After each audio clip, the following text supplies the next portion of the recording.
Hi everyone, it's Wendy again. Let's talk about the lectures. So first, let's start with the structure of lectures. The first thing you need to catch in the lecture is its topic. That's the main idea of the whole lecture. Secondly, you will find a definition for the topic. The definition is a clearer explanation for the main topic of the lecture. And then we need to move on to all the main points of the lecture. You will have point 1 plus its examples, point 2 plus its examples, and if you get lucky, you will even have a point 3 with more examples. So second, let's talk about when listening to the TOEFL lecture, what you should take notes of.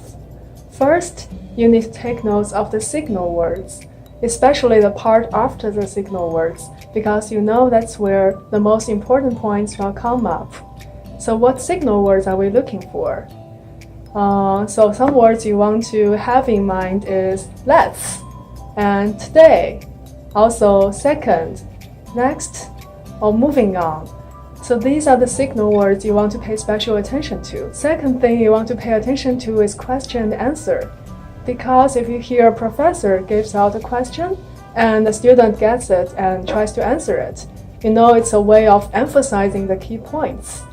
So that's what you want to pay attention to in TOEFL lectures. And one more thing, so if you hear a phrase over and over again, it's also going to be tested in the questions later because it's repeated phrase and it's only the key points that gets emphasized. So you may want to also get it in your notes. Third point I want to share with you is the 6 W's. Remember we talked about this in the conversation, but it's so important, I'm just going to emphasize it again. So for lectures, don't waste your time on when, where, and who, because these things are not important. But pay special attention to why, what, and how, because these are the points you're going to see in the questions. So that's all for today.